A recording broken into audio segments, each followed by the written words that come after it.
ചെയ്യുന്ന ഒരു മഹാനടൻ നമുക്കുണ്ട്. തീർച്ചയായും മമ്മൂട്ടിയുടെ കൂടെയുള്ളൊരു അഭിനയത്തിന്റെ സമയത്തും ഇത്രത്തോളം ഒരു ഇത് കിട്ടാത്തത് പക്ഷേ ഒരു ഗൗരവക്കാരൻ എന്നുള്ള അതായിരിക്കും. എന്നാലും മമ്മൂസിൻ്റെ കൂടെ അഭിനയിച്ച പടങ്ങളിൽ എനിക്ക് ഏറ്റവും ഇഷ്ടപ്പെട്ടത് അരയന്നങ്ങളുടെ വീടെന്ന സിനിമയാണ്. അത് കുറേ സിനിമകളിൽ അഭിനയിച്ചു. എങ്കിലും എനിക്ക് അങ്ങോട്ട് ഞാൻ ഈ അടുത്ത കാലത്ത് ആ സിനിമ കണ്ടത് ഡബ് ചെയ്തപ്പോൾ കണ്ടതല്ലാണ്ട് പിന്നീട് ഞാൻ സിനിമ കണ്ടിരുന്നില്ല.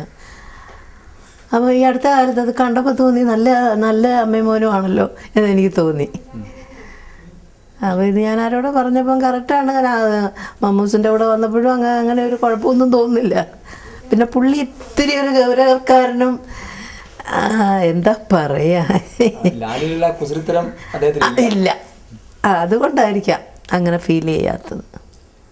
സുരേഷ് ഗോപി, ജയറാം, അതുപോലെ ഇപ്പം ദിലീപ് ഒക്കെ റേഞ്ചിലുള്ള നടന്മാരാണ്. പിന്നെ തീർച്ചയായിട്ടും എല്ലാവരും അതെ, എല്ലാവരും അസാധ്യ കഴിവുള്ള നടന്മാരല്ലേ. മലയാളത്തിലെ നമ്മുടെ നടന്മാരെ പോലെ ലാംഗ്വേജിലുണ്ട് ഇത്രയും കഴിവുള്ള നടന്മാർ. എല്ലാവരുടെയും കൂടെ അതെ ഒരുപാട് പേര്. ഇപ്പം എല്ലാവരെയും ഇപ്പം മുമ്പുണ്ടായിരുന്നവരൊക്കെ എന്നതിനേക്കാളും മൂത്തവരും അല്ലെങ്കിൽ അച്ഛനോടൊപ്പം പ്രായമുള്ളവരും ഒക്കെ ആയിരുന്നുകൊണ്ട് നമുക്ക് അങ്ങനെ ഒരു മകനോട് തോന്നുന്ന ഒരു വാത്സല്യം ഒരിക്കലും നമുക്ക് തോന്നില്ല. എല്ലാവരും പരസ്പരം ഭയങ്കര സ്നേഹവും ബഹുമാനവും ഒക്കെ ആയിരുന്നു. പിന്നെ അന്ന് കുറച്ച് ആർട്ടിസ്റ്റല്ലേ ഉള്ളൂ, കുറച്ച് സിനിമയേ ഉള്ളൂ. അപ്പോൾ അന്ന് സത്യമാഷ്, നസീർ സാറ്, പിന്നെ മധു, ഇതിപ്പോൾ ഇവരൊക്കെ തന്നെയാണ് ഏതെങ്കിലും ഒരു സെറ്റിലുണ്ടാവും. ഇവരുടെ ആരുടെയെങ്കിലും ഒക്കെ അമ്മയായിട്ട് ഞാനും ഇങ്ങനെ സെറ്റിലുണ്ടാവും. മനസ്സിലായി? അപ്പോൾ ഒരു എന്താ പറയുക, ഒരു കൂടുതൽ അടുപ്പം പോലെ. ഇന്നിപ്പോൾ എല്ലാവരും ഒരുപാട് പടങ്ങളായി, ഒരുപാട് ആർട്ടിസ്റ്റുകളായി, എല്ലാവർക്കും തിരക്കുകളായി. ഇപ്പം അങ്ങോട്ടും എന്തോ ഉണ്ട് ചേച്ചി വിശേഷം, ഇതോടെ തീർന്നു കുശലം പറിച്ചിൽ. അപ്പം അങ്ങനെയൊക്കെ അതുകൊണ്ടായിരിക്കാം അന്നത്തെ ഉള്ളൊരു അറ്റാച്ച്മെൻറ്റ് തോന്നാത്ത എല്ലാവരോടും. ഇതിനിടയിലും നമുക്കറിയാം എത്ര നമ്മൾ സന്തോഷിച്ചാലും ദുഃഖങ്ങൾ ഉണ്ടാവും. ഇതിനിടയിലും സിനിമ മനുഷ്യജീവിതമല്ലേ. സിനിമ എപ്പോഴെങ്കിലും താങ്കൾക്ക് ദുഃഖം തന്നിട്ടുണ്ടോ? ഒരിക്കലുമില്ല. അപ്പോൾ അത് ഒന്നാമത് എൻ്റെ ജീവിത ഉപാധി, അതിലേറെ ഞാൻ ഒരുപാട് സ്നേഹിക്കുന്ന ഒരു ഫീൽഡ്. സിനിമയെ ഒരു തരത്തിലും എവിടെ ഞാൻ ആർക്കും വിട്ടു കൊടുക്കില്ല. സിനിമ ചീത്തയാണെന്ന് പറഞ്ഞാൽ ഞാൻ സമ്മതിച്ചു കൊടുക്കില്ല. എവിടെ ഇല്ലാത്ത ചീത്ത ഇവിടെ ഇല്ല. എന്നാൽ അത് ഒരു 75% കുറവേ ഇവിടെയുള്ളൂ എന്ന് ഞാൻ പറയും. ഇപ്പോൾ ഒരു സ്ത്രീ എന്ന നിലയ്ക്ക് ഇപ്പോൾ ജോലിക്ക് പോകുന്ന സ്ത്രീകൾക്ക് എന്താ, അതുപോലെ തന്നെയല്ലേ സിനിമ. അറ്റ്ലീസ്റ്റ് സിനിമ ഇത്രയും 100-150 ആൾക്കാരുടെ മുമ്പിൽ വെച്ചാണ് ഞങ്ങൾ അഭിനയിക്കുന്നത്. എന്താ മറ്റുള്ള ജോലി പോലെ തന്നെയാണിതും. ഇതിനെന്താ വ്യത്യാസം സിനിമയ്ക്ക്?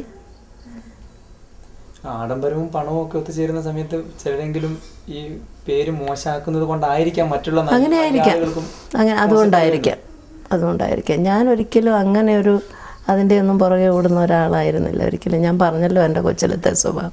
ഞാൻ ഇടയ്ക്കൊക്കെ ഇച്ചിരി മാറാനൊക്കെ ഞാൻ പണ്ട് എന്താ പറയുന്ന കളറുള്ള തുണികൾ പോലും ഉപയോഗിക്കില്ലായിരുന്നു.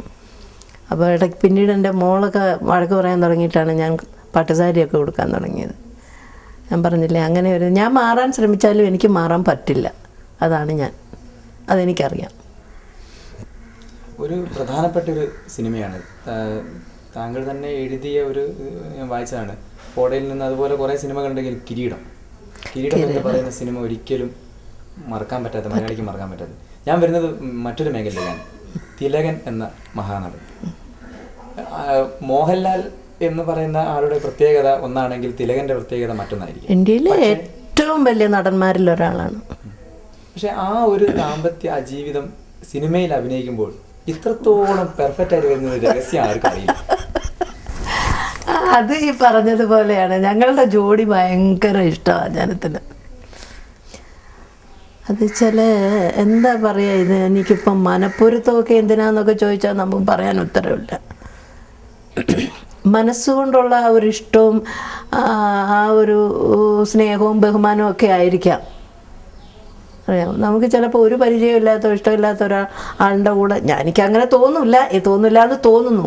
എങ്കിൽ തന്നെ നമ്മൾ അഭിനയിക്കുമ്പോൾ നമുക്ക് ഓപ്പോസിറ്റ് നിന്ന് അഭിനയിക്കുന്ന ആൾ അത് അറിയാതെ, നമ്മൾ പറയാതെ അതിന് റിയാക്ഷൻ ഇങ്ങോട്ട് തരുമ്പോൾ നമ്മളും അറിയാതെ അങ്ങോട്ട് കൊടുത്തു പോകും. അതാണ്.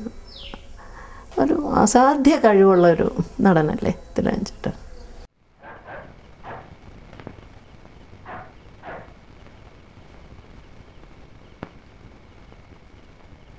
അവനാന്നോടി?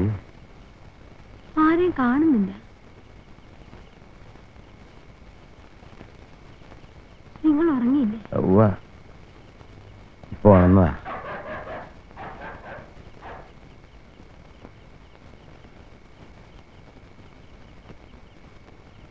നിനക്ക് മനസ്സമാധാനം ഇല്ലെങ്കിൽ ഞാനൊന്ന് പോയി നോക്കാം.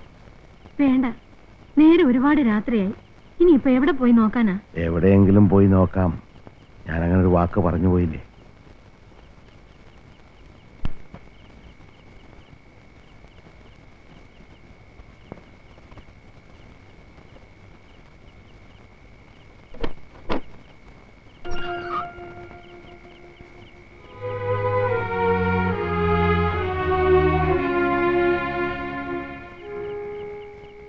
ഞാൻ സംസാരിച്ച് വിരോധം ഉണ്ടാകണ്ട. നിങ്ങളുടെ അമ്മയും മകനും തമ്മിലായിരിക്കും. എടുത്തു പറയുകയാണെങ്കിൽ സംവിധായകൻ എന്ന് പറയുന്ന ഒരു സിനിമയുടെ തലപ്പത്തിലാണ് നിർമ്മാതാവ്. കാരണം സിനിമ അദ്ദേഹത്തിന്റെ മനസ്സിലാണ്, ബാക്കി ആരുടെ മനസ്സിലും ഫുൾ സിനിമ ഉണ്ടാവില്ല.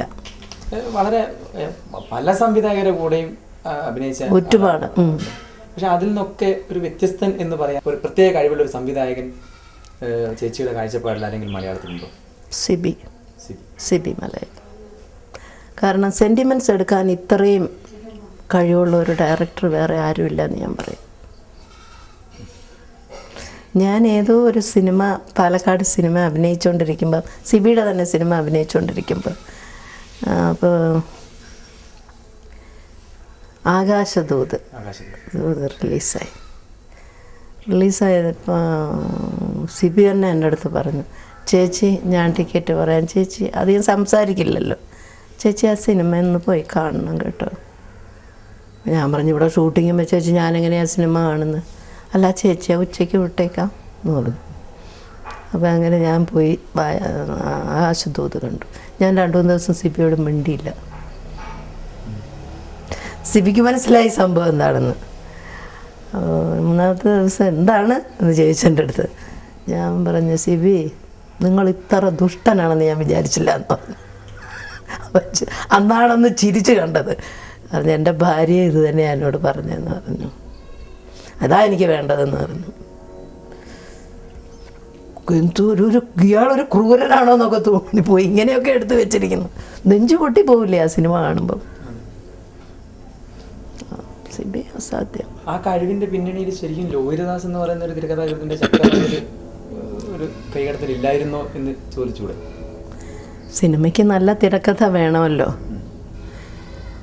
നല്ല തിരക്കഥ കൊണ്ട് മാത്രം നല്ല സിനിമ ഉണ്ടാവുമോ? കഴിവുള്ള ഡയറക്ടറും വേണ്ടേ? എടുക്കുന്ന ആ ഒരു വിധമുണ്ടല്ലോ. എന്നാൽ പിന്നെ നല്ല സ്ക്രിപ്റ്റ് കൊണ്ടുപോയി നശിപ്പിക്കുന്ന ഡയറക്ടേഴ്സും ഉണ്ടല്ലോ. അങ്ങനെയില്ലേ? നല്ല നല്ല തിരക്കഥ നന്നായിട്ട് എടുക്കാൻ അറിയുന്നവൻ എടുക്കണം. വേണ്ടേ? അത് സിബിക്കറിയാം.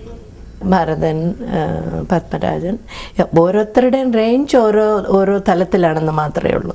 ആരും മോശക്കാരല്ല നമ്മുടെ ഡയറക്ടേഴ്സ് എന്നൊക്കെ പറയുന്നത്. ആരാ മോശക്കാരൻ? സിബിയുടെ കൂടെ വർക്ക് ചെയ്തപോലെ എനിക്ക് സുഖം തോന്നിയ ഒരു ഡയറക്ടറാണ് പത്മരാജൻ.